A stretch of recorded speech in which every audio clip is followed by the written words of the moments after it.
Chegou a hora de dar o passo final para você se tornar verdadeiramente soberano, que é fazer a autocustódia dos seus bitcoins.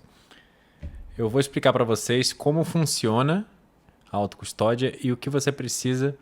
Primeiro, antes de mais nada, você precisa decidir qual é o tipo de carteira que você vai usar para armazenar seus bitcoins. Eu vou falar um pouco sobre o que são as carteiras de Bitcoin, as wallets, e como elas funcionam.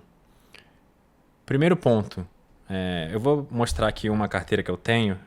Eu vou fazer um tutorial sobre ela também. Essa daqui é a Cold Card da empresa chamada CoinKite, tá? Ela parece uma pequena calculadora e as pessoas acreditam, os iniciantes geralmente me perguntam, mas os meus bitcoins estão armazenados na minha carteira?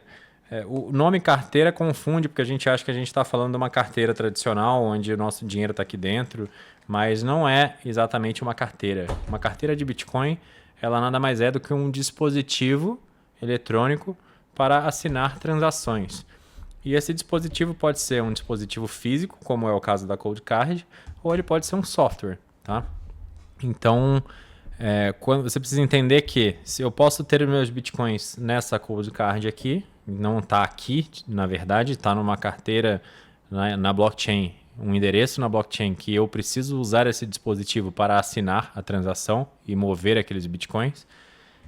E aí, eventualmente, se eu perder essa carteira ou quiser trocar ela por qualquer motivo que for por uma outra carteira, eu posso simplesmente pegar uma outra carteira, usar as minhas 12 palavras, a minha chave privada, para resgatar acesso àqueles bitcoins e continuar utilizando, tendo acesso a eles e mover eles da mesma forma que eu faria com a primeira carteira original. Então, se porventura eu perco essa carteira aqui, mas eu tenho o backup das 12 palavras guardado num local seguro, a gente vai falar um pouco mais disso daqui a pouco, eu perdi ela, eu posso simplesmente comprar uma outra e aí eu vou restaurar acesso usando aquelas 12 palavras e aí eu vou poder utilizar essa para assinar.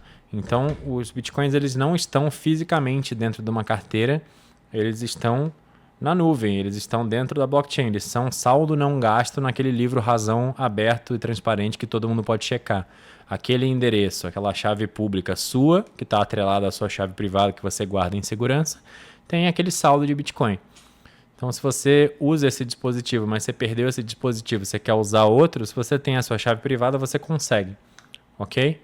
Então, vamos falar sobre tipos de carteira. Bom, existem carteiras quentes e carteiras frias. O que significa o conceito de carteira quente e de carteira fria? A carteira quente, ou hot wallet, é a carteira que está conectada à internet de alguma certa forma. Ok? E as carteiras frias, ou cold wallets, elas não estão conectadas à internet. No momento em que você usa aquela chave privada para assinar uma transação e mover seus bitcoins, você não está conectado à internet. Quais são as diferenças entre as cold wallets e as hot wallets?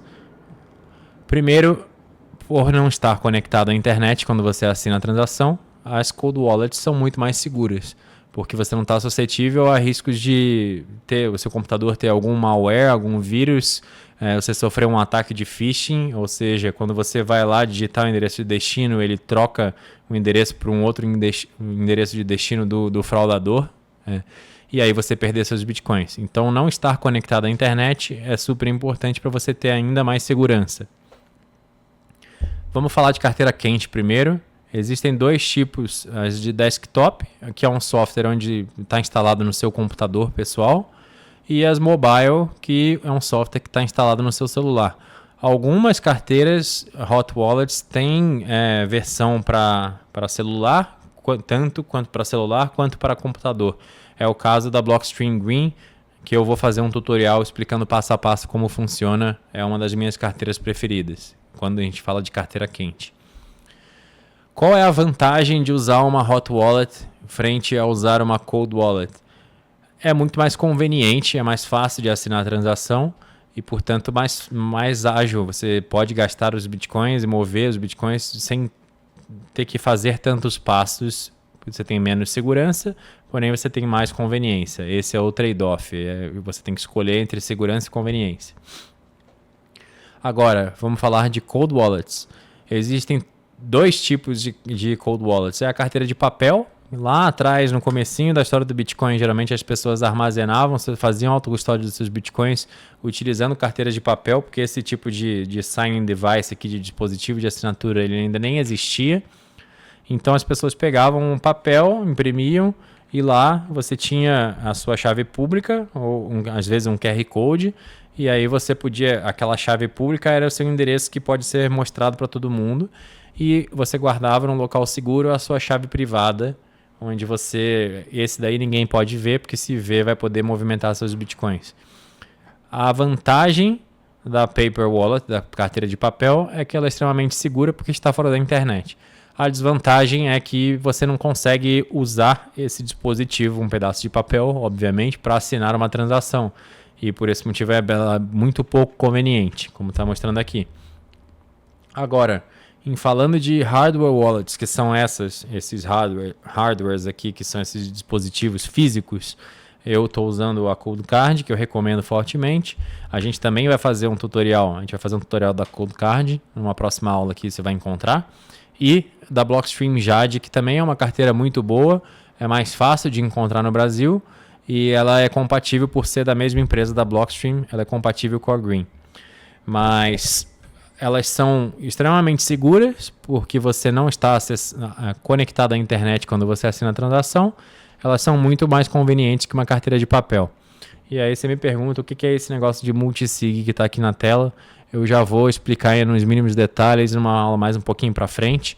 Mas o multisig nada mais é do que você ter uma chave pública, onde você está guardando seus bitcoins lá naquele saldo atrelado àquela chave pública, e ter que usar mais de uma chave privada. Então, no caso, se você usar duas hard wallets, você teria dois dispositivos de assinatura para assinar, um por cada chave privada, e aí você tem ainda mais segurança, porque você pode pegar esse dispositivo e colocar na sua casa, esse dispositivo e colocar na casa dos seus pais, no seu escritório, enfim.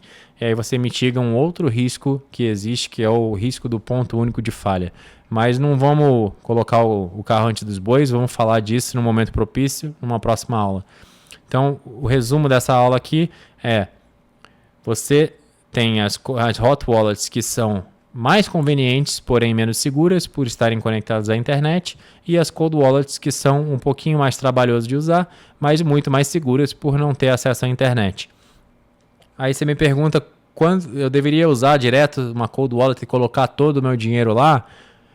Não necessariamente. Da mesma forma que você anda com uma carteira no bolso e aqui você guarda o dinheiro que você pretende gastar no dia a dia, e o seu patrimônio, o grosso do seu patrimônio está em ações, está em fundos, está em coisas que você não anda com ele na rua para qualquer pessoa poder arrancar de você, você faria a mesma coisa. Você pode deixar um percentual menor do seu montante de Bitcoin numa hot wallet, que é aquele saldo que você vai movimentar, você vai girar no dia a dia, você pretende gastar, enfim. E aí, um outro montinho de bitcoins, que é o dinheiro do longo prazo, você deixa armazenado fora do acesso da internet numa cold wallet.